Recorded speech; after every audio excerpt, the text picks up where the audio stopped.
Merci Monsieur le Président. Bonjour Mesdames et Messieurs, chers amis. Donc c'est avec un grand bonheur que j'introduis et que je vais tenter d'animer ce colloque. C'est la 4e fois. Donc sur 12, je trouve que c'est pas mal. En tous les cas, merci de me mettre à contribution. Donc comme vous l'avez dit, Monsieur le Président, le Comité de Paris n'a pas, je dirais, faibli malgré dans cette crise sanitaire, et même a fait de la crise sanitaire des objets de colloque, puisque l'année dernière c'était Covid et cancer, et cette année c'est vaccins et cancer et vaccins.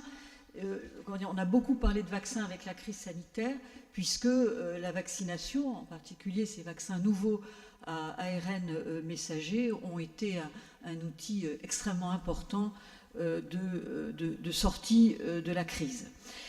Et donc il était naturel, d'autant que les progrès faits avec l'arrivée des vaccins à ARN, en fait, reposent sur des travaux, dont d'ailleurs Steve Pascolo va nous parler, qui ont été faits dans le cadre de vaccination pour les patients atteints de cancer.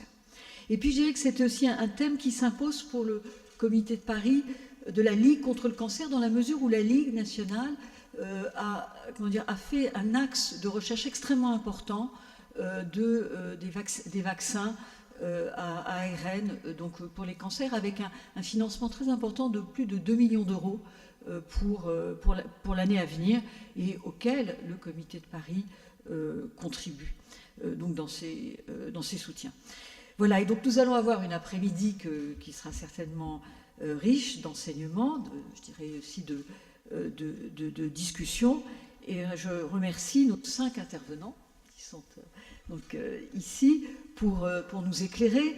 Hervé Friedman, professeur à l'Université de Paris, donc professeur d'immunologie, qui va faire une introduction, qui va planter le décor et qui va nous expliquer que vaccin et cancer, il y a 2 façons de le voir. Il y a extrêmement complémentaire, un aspect de prévention, se défendre contre les agents infectieux, et puis un accès thérapeutique. Et peut-être vaccin et cancer, voilà, il ne faut pas se méprendre, il ne s'agit pas de penser qu'il puisse y avoir un lien du vaccin à un cancer. J'ai compris que certains avaient cette idée, voilà, qu'il faut absolument mettre de côté.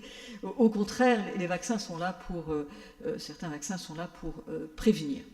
Et puis ensuite, Odile Lenné, que vous connaissez son nom, puisque ça fait 2 ans que Odile Lenné est sur les ondes et nous explique cette infection, voilà, les grands éléments de la pandémie, puisque Odile Lenné est professeur de maladies infectieuses et maladies tropicales, si je ne me trompe pas, et puis vous coordonnez la recherche clinique autour de la vaccination, donc un travail national qui est extrêmement important, recherche clinique, vaccination et Covid-19.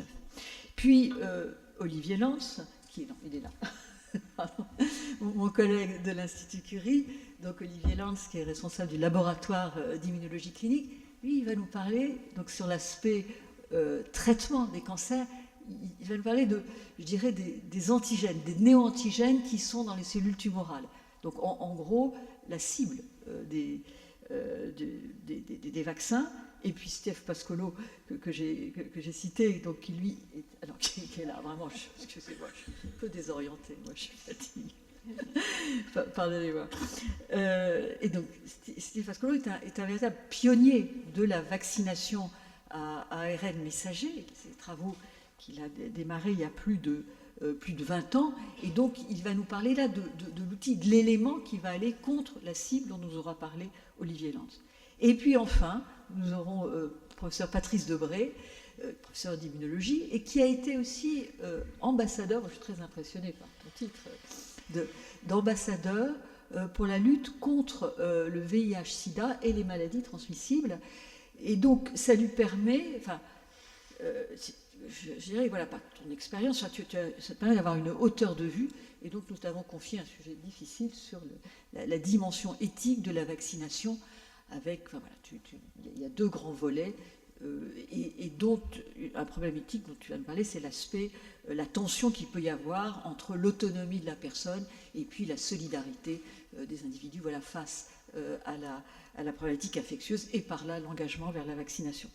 Donc voilà, en quelques mots, nous allons avoir un programme, je pense, une journée très, très riche, et je voudrais surtout remercier les instigateurs du programme qui sont, ils sont là-bas.